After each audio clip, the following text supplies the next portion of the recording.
Hi there, this is Eshu. I'm the abbot here at Zenwest Buddhist Society. This Living Zen-podcast is just one of the many resources we've created at Zenwest to make Zen practice and training more available and accessible to people all over the world. Instructional videos, printable resources, and much, much more are also available on our website at www.zenwest.ca.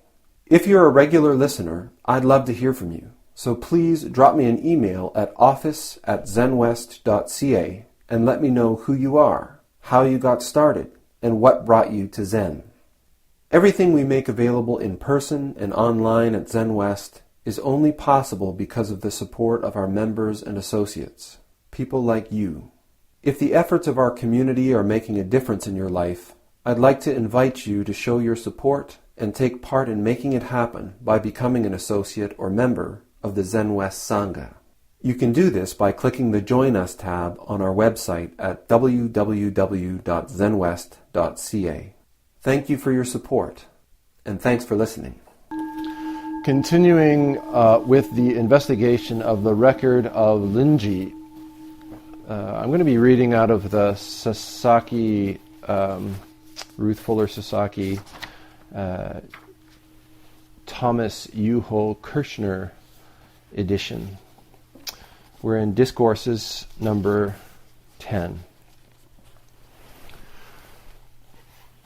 Then the Master said, "Nowadays, one who studies Buddha Dharma must seek true insight.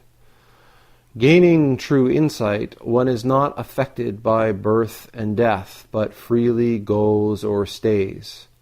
One needn't seek the excellent. That which is excellent will come of itself. Followers of the way, our eminent predecessors from of old have all had their ways of helping people. As for me, what I want to make clear to you is that you must not accept the deluded views of others. If you want to act, then act. Don't hesitate. Students today can't get anywhere. What ails you? Lack of faith in yourself is what ails you. If you lack faith in yourself, you'll keep on tumbling along, following in bewilderment after all kinds of circumstances and being taken by them through transformation after transformation without ever attaining freedom. Bring to rest the thoughts of the ceaselessly seeking mind, and you will not differ from the ancestor Buddha. Do you want to know the ancestor Buddha? The ancestor Buddha is none other than you who stand before me listening to my discourse. But because you students lack faith in yourselves, you run around seeking something outside. Even if, through your seeking, you did find something, that something would be nothing more than fancy descriptions and written words. Never would you gain the mind of the living ancestor. Make no mistake, worthy Chan people. If you don't find it here and now, you'll go on transmigrating through 3 realms for myriads of kalpas and thousands of lives, and held in the clutch of captivating circumstances, be born in the wombs of asses or cows." I'm going to stop there.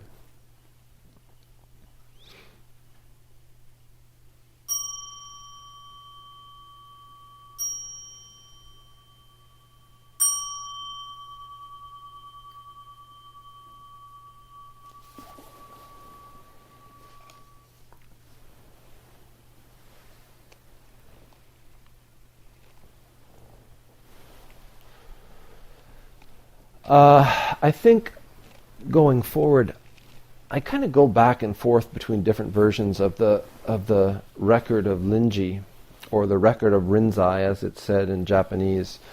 And each time I make a switch, I say, no, this one's definitely better. This one's better. This one's a more clear translation. And then the next time I'll flip open the other one and go, oh, no, this one's a little bit better. when I was in Seattle at Choboji, this is a relatively recent release, this version.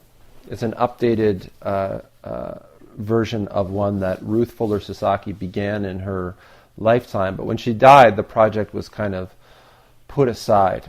And so there's an old version of it, which there were very few copies of it ever printed to begin with, because back in the 50s and 60s, Zen wasn't such a popular thing in North America. And it was so much so that when I was training at Mount Baldy and in Rinzai-ji, all of the copies that were available, that was the version that Sasaki Roshi based his lectures on in English. He, of course, had a Japanese one. But they were all photocopies because the original text became so precious that they were worth hundreds and hundreds and hundreds of dollars. So I'd never seen an actual copy of the book. And then about maybe 10 years ago or so, this new updated version, which is about 3 times as thick as the original one, it's completed. Some of Ruth Fuller Sasaki's students completed it. And they updated it because originally it was being translated at a temple in Japan. And so the translations were into Japanese versions of words. So Linji was Rinzai. And if they were going to translate Linji's name from the Chinese, they used the old, Wade Giles, right? So it was Lin Chi. So now most people who translate Chinese use the pinyin, so it's Linji. And so this has all been updated, and the language from the earlier version was quite archaic and really, this is a bit of an aside, but Chinese language is actually far more gender neutral than Western. Often than English, I should say. That Western is not a language, but English. Oftentimes, the character is sen, or a person, right? And when you get it translated into English, it's always in these old versions he or man. And I've been told, I'm not an expert by any means, that the character is actually person, and it is kind of gender neutral. Of course, the context and the historical place where it was these talks were being given sort of can definitely denote a gender. You actually have to apply one in translating it. So there is a little less in the updated version, and as you see, I go through and sort of like make all these sort of notes as well, and try to sort of bring it into something that's teachable. So anything that I'm changing is just a matter of it might not be scholastically or academically as accurate, but it is, I think, much more accessible and appropriate. So anyways, I've been using this version. I quite like it because in this updated version, they've gone with Chinese. They've gone with pinyin Chinese translations of things. The whole book is called The Record of Linji, which I think is really great. Anytime there's a reference to something Chinese, it's in pinyin, or they'll use Sanskrit instead of just using the Japanese transliteration of it. So I really like it, and I've had some great conversations with Genjo Osho about that because his training is all in the Japanese. So I like koans when they use the Chinese names for the Chinese teachers, and sometimes he'll say, next koan. So I go to the koan collection, and I really like the Aitken Roshi translation because he also uses all the Chinese names. I come into Sanzen the next time and I say, whatever. Baizhang does this, and he goes, what? Who's that? And then I say, Baizhang, that's Hyakujo is the Japanese. Hyakujo. Oh. Then we come on the same page and we talk about the koan. And Genjo reminds me of many teachers who trained in a very Japanese way, who when I talk to them about this stuff, and I say, I just think if that was their name, Linji, we're not Japanese people, so why don't we just pronounce it the way that they would have pronounced it? And Genjo totally agrees with me, but is deeply committed to using the Japanese. So he's like, oh, that's totally right. Yeah, absolutely. But I'm not changing. Okay. So I go back and forth. So that's a long. I got a little bit more story. So I've been using this version, and I really quite like this version. It's really become much smoother. It somehow, for me, captures the sort of old-fashionedness of the language, but even this version is updated from the earlier version. So when I was down in Seattle, I was asked to give the talk on the 5th day of Sesshin. Genjo Osho has been giving Teisho. First day in this tradition of Sesshin is always from the Mumankan, the gateless barrier. Wu Men Guan in Chinese is the gateless barrier, Joshu's Mu, or Zhaozu's Mu. I think Mu is still no. Might be Wu. Anyway, and then he's been giving lectures, Dharma talks, Teisho, on a book called, what's it called? The Hidden Lamp. The Hidden Lamp. And it's like 2,000 years of enlightened women. And I think it's a beautiful... I've got a copy of it, I've been given copies of it, and I haven't had time to even crack the cover of it. So when I went down and listened to the first couple of talks, I was like, this is excellent. And so I didn't want to overstep my bounds and get into the gateless barrier, the Wumen Guan. And I'm very deeply connected to this practice of being, this practice of Rinzai, Linji Zen, Linji Chan. When I left, when my relationship with Rinzai-ji ended, one of the criteria when I was looking for a new teacher was that I really wanted to stay connected with the Linji school, with the Rinzai school. Particularly the teaching of Rinzai, the flavor and style and tone of his teaching really touched me and affected me profoundly, and so I just am really connected with that. I love Dogen, don't get me wrong. I love the Soto tradition, but for me, the Linji school feels like my family. So I thought, boy, the Joshu's Mu and the Hidden Lamp, and what's missing here, and especially a couple days into Sesshin, I become a terrible person, and I just get really like, let's do Zen, And so I'm like, okay, I'm going to do something from the Rinzai record, the Linji Lu, the record of Linji. So I didn't bring my copy, and so, but I always, whenever I go down there, I'm always confident that Genjo's got a copy of whatever I need. And so I said, hey, do you have a copy of the record of Rinzai? Because I know he says Rinzai. So he says, oh yeah. He reaches over and grabs the one that I have used in the past, which is translated by Edo Shimano. So I take it up and I'm looking for the section, and as I was explaining when I was reading this, in this version, this is chapter this, in all the different versions, sort of like if you say, oh, this is chapter 10 here, and you go look at chapter 10 in this one, it's not the same, because the chapters are often based on the particular Chinese text that they're translating, and it's like a page, right? So it's like this page is we're now on chapter 10, or it's how it's broken down in the Chinese that determines how the English is broken down. So it's always a matter of like, find difference in translation, difference in the break, and you got to sort of find, if you're looking for a particular section, you got to find.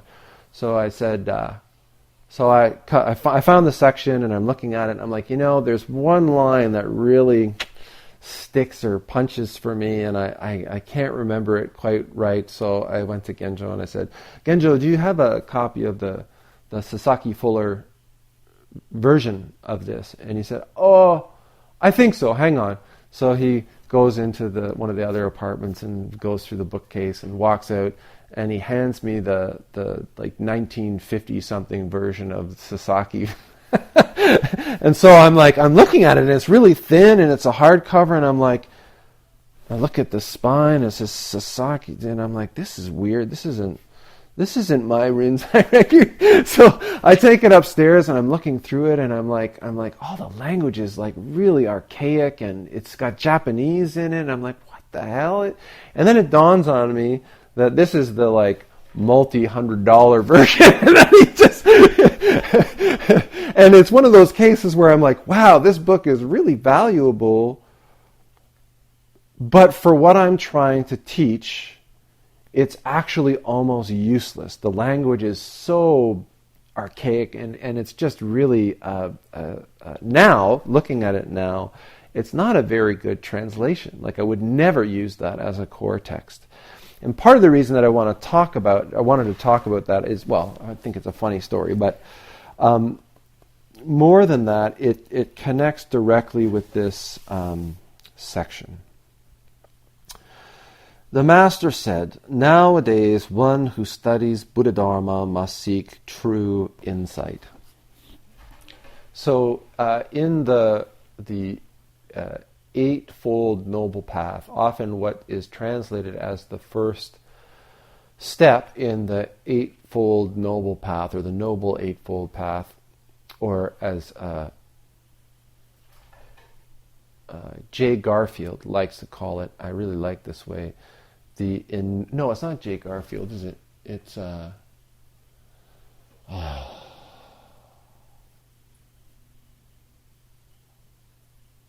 got his face in my head, and I can't. It'll come to me. He calls it the ennobling eightfold path.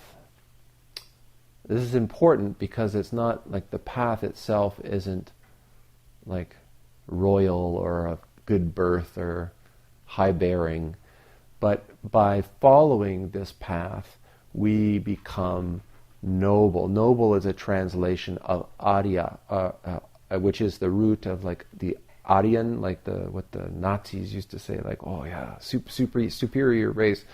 The Aryan or Arya is translated as noble, and this path is what walking this path, taking up this path, manifesting and becoming this path is what makes us noble. The first step is often translated as right view. And the perspective of Zen is often that one of the most fundamental aspects, the most fundamental part of our practice is to have genuine insight. It's translated here as true insight, genuine insight. Genuine insight into the nature of birth and death. We chant about this all the time. It's seeing through worldly affairs to the nature of plus and minus, of birth and death, of arising and dissolution. So that when we're looking at things in the world, we're not being trapped by physical transformations. We're not getting caught up and attached in physical transformations. We're seeing that as things arise and dissolve, there's nowhere else for them to come from, and there's nowhere else for them to go. This is the realization of true insight or right view. No birth, no death. All things arise from emptiness, right? From the Zen perspective, or how I was always taught, is that all of the other rites of the eightfold ennobling path are really tricky if we don't have some inkling into view. If we haven't developed true insight, then when we start talking about what is right speech and what is right mindfulness and what is right livelihood and all of these other rights, what right concentration, if our vision isn't clear, then what are we positing as all these rights? What's our basis for knowing what right livelihood is? If our vision isn't clear, then we've got to rest, or we've got to posit some idea of what right is. If we haven't gained insight into the nature of this cosmos, the nature of this Dharma activity, then we're just kind of making stuff up. We might be close, and if we follow texts, maybe we're not going to make as many mistakes as if we are just sort of shooting from the hip. But it's not until we develop that insight, our own genuine, true insight, right view, that we can start walking this path more and more clearly. The other day, it seems like many days ago, but it was yesterday, we did Unzan's ordination. And I think everybody's been to a Jukai ceremony. And there's a part in the Jukai ceremony where I talk about the sila. And the sila are based on the realization of pratitya samutpada, the interdependent co-origination. This is the fundamental activity of the cosmos. When we freely follow the Dharma activity, we freely follow the sila. When we have insight into that activity, then manifesting harmoniously with that activity is a whole lot easier than when we don't really know what's going on, right? When we don't know what that activity is. And in the ceremony it says, and until we have that insight, we have these sila to follow, which will act as a guide. And just in such a way, the Eightfold Noble Path is a guide when we have not yet obtained or are not clear even in that single moment. I don't want to give you the idea that insight is something that is one time and lasts forever and we're always perfectly clear. My experience has been we can have moments of tremendous and profound and deep insight followed by profound delusion and obfuscation and distraction, and we behave and act and choose out of total confusion. And then again, and a few minutes later, we are totally clear about something else. And we can be really clear in certain areas, dealing with things maybe in our work or on the streets or in the Zen center, and totally obfuscated and blind and attached and distracted in intimate relationships. So when we're not clear, sometimes we're in an interaction, and the interaction, something happens, and we're connected with this activity, we're totally clear which way to go, no problem. Sometimes we have an experience, we're in a situation, we're doing an activity, something comes up, and we're distracted. There's variables that are sort of, the spidey sense is not functioning in this environment. We're not connected, and we're not really clear on what to do. Then we have, in Zen and in Buddhism, we have these guides and these maps and these helps, the sila, the Eightfold Noble Path. We have lots and lots of checkpoints and questions that we can ask ourselves about the circumstance that help us go forward. But our aspiration, I guess you could say, in Zen is not to become really good capital B Buddhists, and we have our little books with us all the time and say, oh, what's the situation? I know just the thing for that. Our aspiration is to continuously clarify our Dharma eye, the Dharma eye that through which we develop, it's already there. We clarify our view. And having clarified our view, we become more and more able to manifest dynamically, spontaneously, and harmoniously in more and more diverse and difficult circumstances.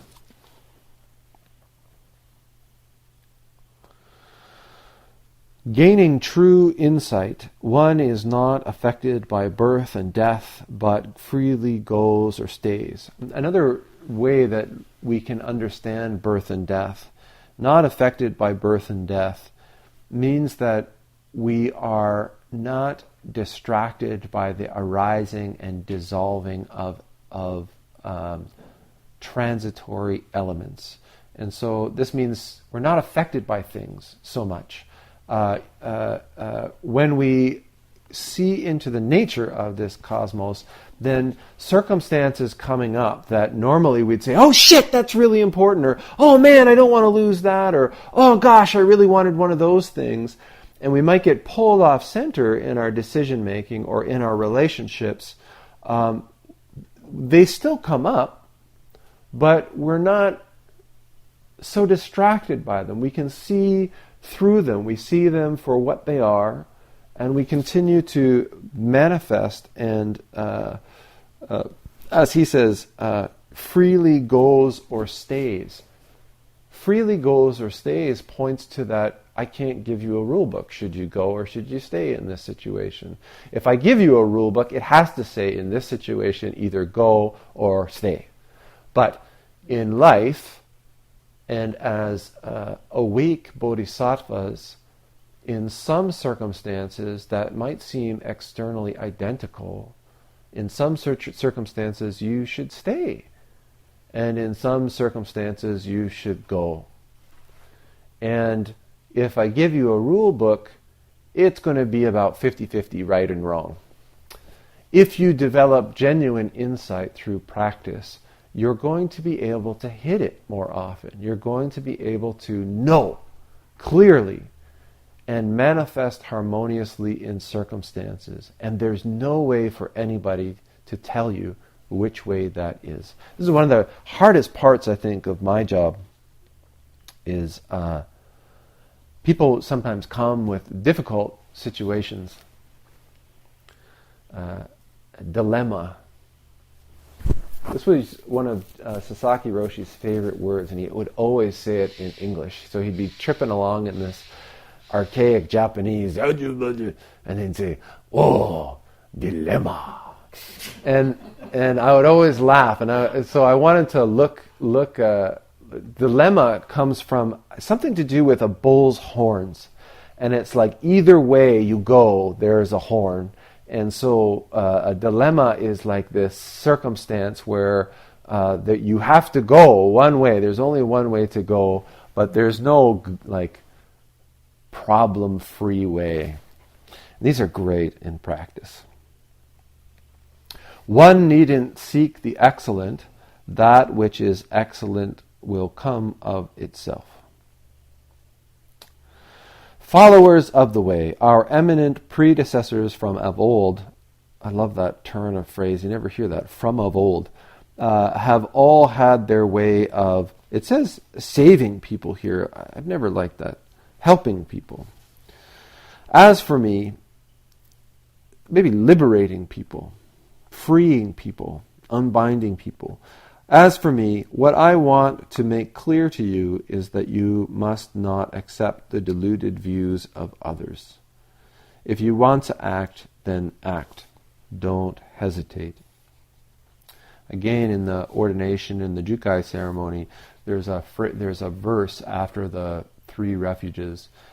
One of the lines of which is, first part is, I vow from now and into the endless future, I vow to make Buddha my teacher. And then the next line is, I vow to refrain from following deluded teachings.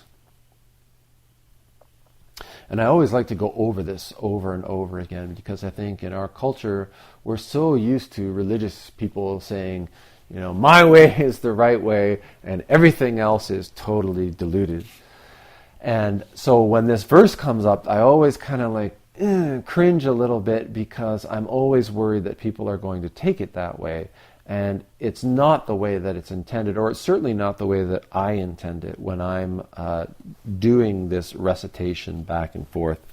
Buddha, the Buddha that we're talking about, from now and into the endless future, I vow to make Buddha my teacher. It's not, I vow to make the Buddha my teacher. It is, I vow to make Buddha my teacher, the one who is awake. So when we're doing this in our ceremonies, I want you to really understand that I'm not talking about the historical Buddha, and I'm not talking about the sort of substitute Buddha, which in a Zen center is the teacher.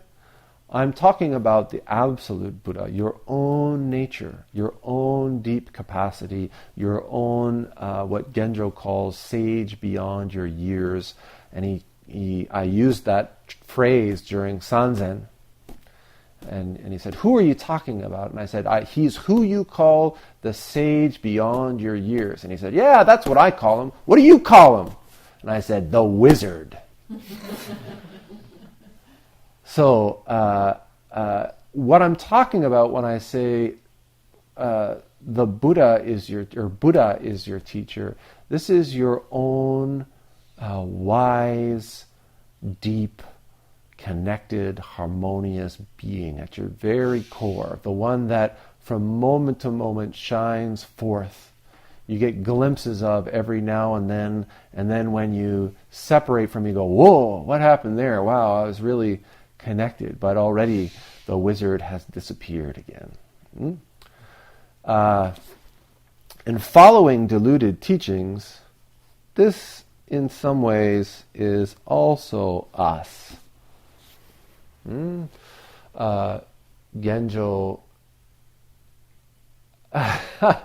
Genjo often refers to him in polite conversation and Dharma talks as wounded child. One time in a talk, he was referring to a cartoon character that he called the Little Pisser. And I guess there was a little devil child that was, and that's another way of really understanding it. But it's also a part of us, and it's when we get squeezed and we say, "I don't," that's how mine sounds. I don't want. And a lot of the time, the things that person inside of me says can seem really reasonable, really logical, really sensible. Why would you want to do that? It'll be uncomfortable, and we won't be able to eat, we won't be warm, we won't have enough. And so deluded teachings can be any teachings. Deluded teachings can be the teachings of Buddhism. Deluded teachings can be the teachings of your teacher. Deluded teachings can be things that we tell ourselves that seem completely reasonable. And this is why right view is so important, because it's only through developing that genuine insight, that true insight, that we can actually hear those things. And the wizard is awake. And he says, or she says, the witch doesn't have the, I don't know. I'll leave you to come up with the name for your own Buddha. But they hear this thing and they say, that comes from me. That seems totally reasonable, but it's not true. It's not correct. It's not straightforward. It's not harmonious. It's a deluded teaching. So I always like to encourage people when we do these ceremonies that when I say I vow to refrain from following deluded teachings, I always say, and double goes if they're coming from me as your teacher. We have to primarily, our fundamental order of business in Zen is to make relationship with Buddha. Not the Buddha up there, and not the Buddha in the books, but the Buddha that resides in our lump of red flesh, right in our heart. This very person who's standing here before me, as Linji says.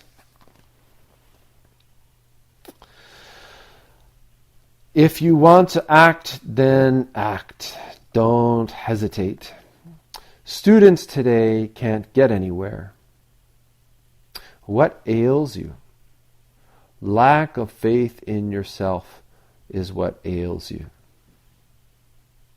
Now, this is often taken up by people as, geez, this sounds really arrogant. So you can change your posture. Sounds kind of arrogant or the opposite of humble. But when Linji talks about this, he's not talking about having faith in your little pisser, your little, guy who is worried about having enough and just a little bit more, or being a little bit more comfortable, or getting away from the things that's unpleasant.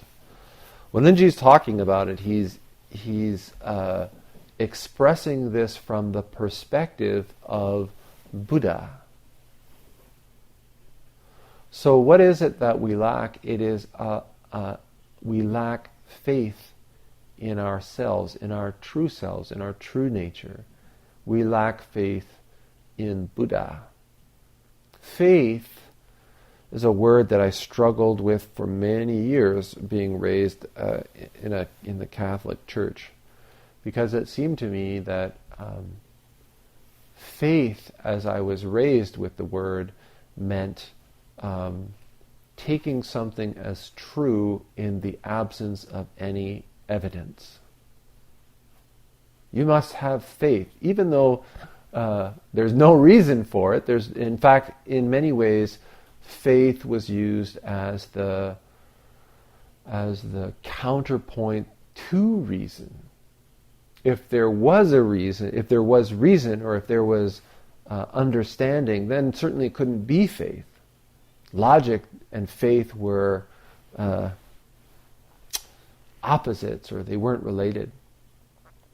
So whenever faith comes up in translations, I always go, bah! Faith is for idiots! And then I started to look at what the word actually means, and it actually is much closer to the word trust.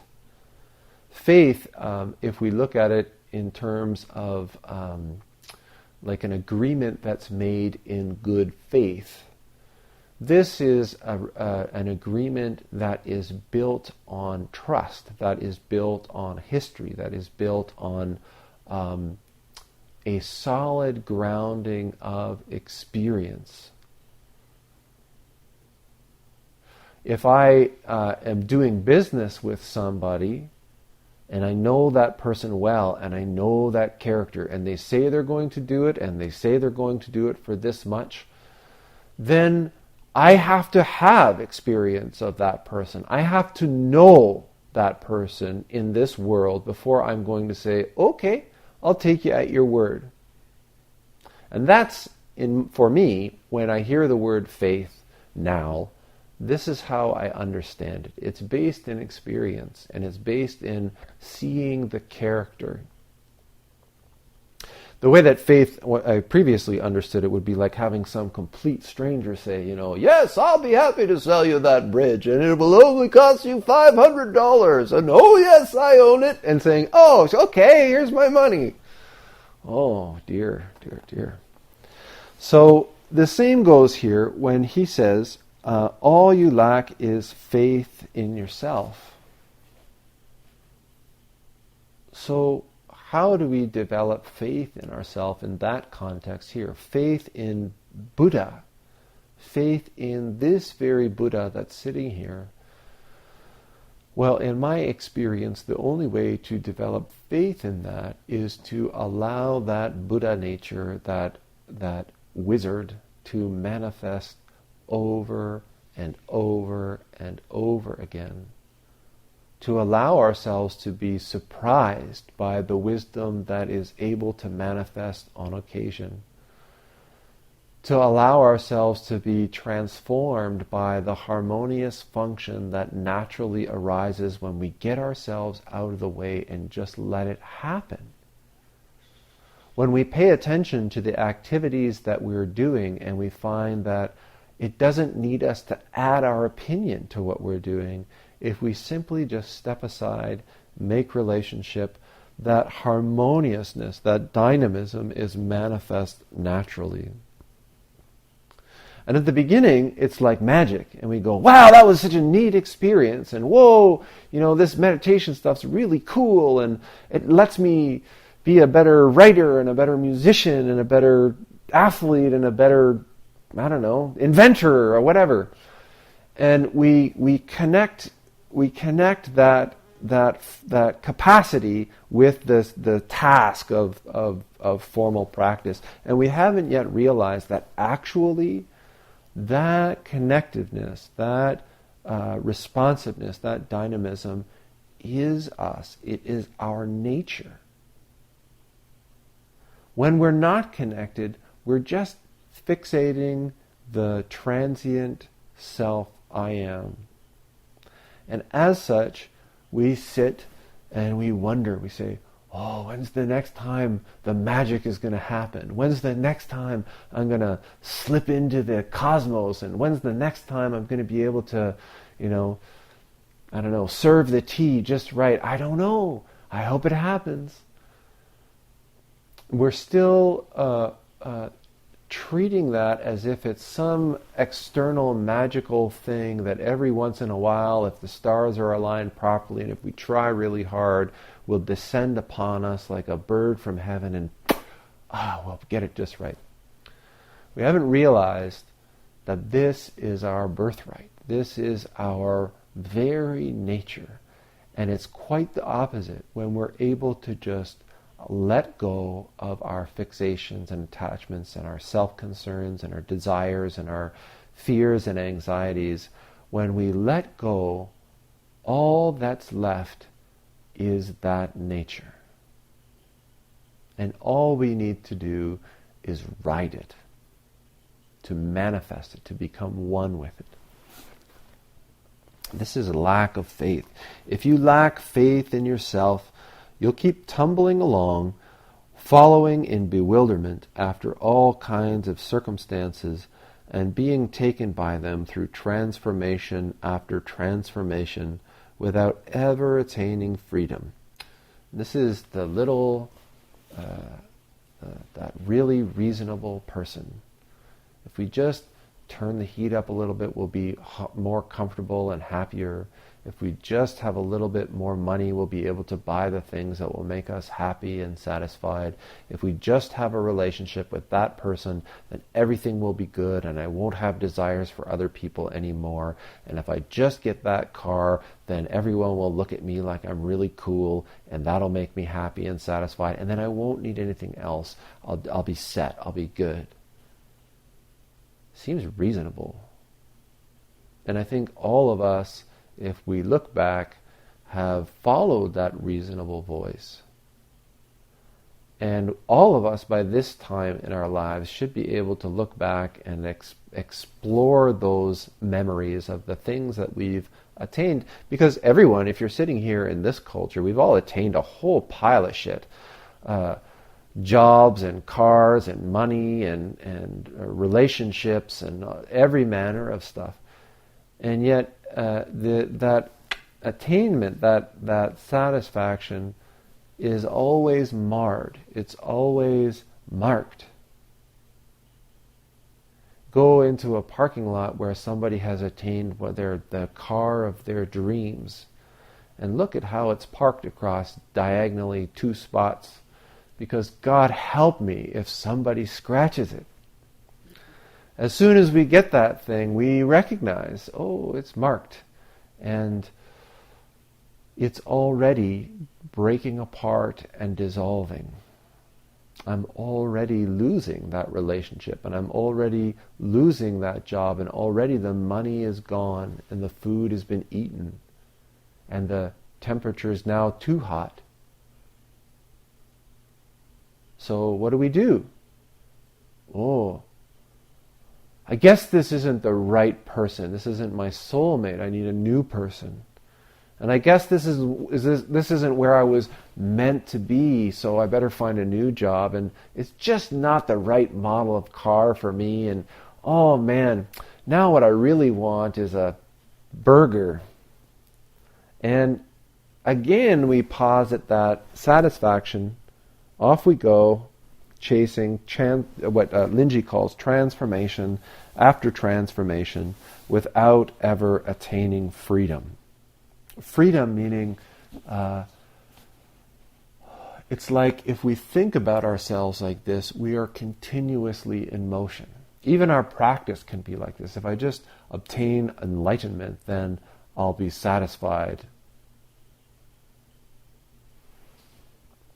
And if we pursue it like this, then it's not really that different than following the car or the relationship or the new circumstance.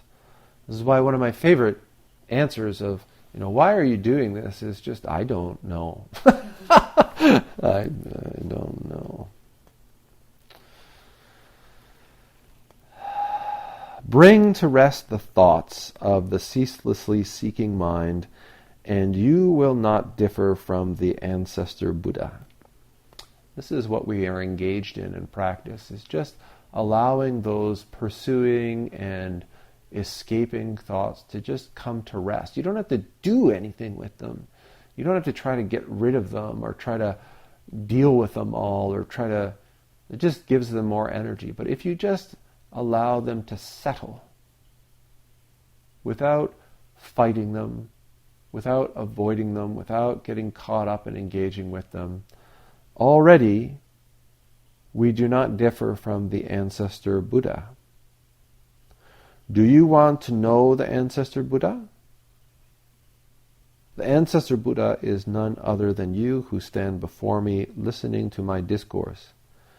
But because you students lack faith in yourselves, you can say this to people over and over again. Already, just as you are complete. Already, just as you are whole. Already, just as you are, there is no place to go. There's nothing else to do. People say, that sounds lovely. I hope I can get there someday. I need to go back to the Zendo to hear Eshu tell me that I'm okay. But because you students lack faith in yourselves, you run around seeking something outside. Even if through your seeking you did find something, that something would be nothing more than fancy descriptions in written words. Never would you gain the mind of the living ancestor. And this is what I was talking about with that wonderful record of Rinzai book. And translations in general, there are always words that are more accurate, that come closer to description. Certainly a poet can give you a much better description of the fragrance of a flower than somebody who's maybe speaking English as a second language. Of course they can. But even the poet can't actually have you smell the flower through his words, no matter how wonderful they are. No matter how much the book costs, no matter how nice the teacher's robes are, no matter what the reviews are online about that teacher's teaching in their community, nobody can give you that. Nobody can do that for you. Nobody can manifest the Buddha that is already you. Only you. Make no mistake, worthy Chan people. If you don't find it here and now, you'll go on transmigrating through the three realms for myriads of kalpas and thousands of lives, and held in the clutch of captivating circumstances, be born in the wombs of asses or cows. So this is it's like the Buddhist version of consequential thinking. It's like, really focus on what you're doing right now, because essentially, if you just keep doing what you're doing, it doesn't end, ever. You're always going to have something new and shiny to chase after. You're always going to be bored with what it is that you've got. You're always going to be distracted by things that seem really important that aren't. And in the Buddhist cosmology, that kind of desirous seeking, fear as well, trying to avoid, these are the characteristics that condition birth into lower realms, hungry ghosts, animals, and hell realms. And so what he's saying is, right now you're in this human body. Right now, especially you people in this room, you're in a Dharma center whose existence and focus and its entire raison d'etre is awakening, is realizing and manifesting that Buddha. It doesn't get any better than this as far as from the Buddhist perspective about your opportunity to actually do this, to realize this, to experience this, to manifest this in your life. It doesn't get any better. If you have $1 million, it still doesn't get any better. If you have a much better relationship, it's not any better. Better job, better country, better prime minister, whatever. It doesn't get any better than this moment.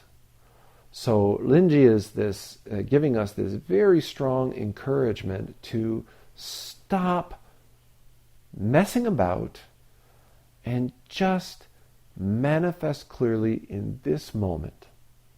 Already you've got everything that you need.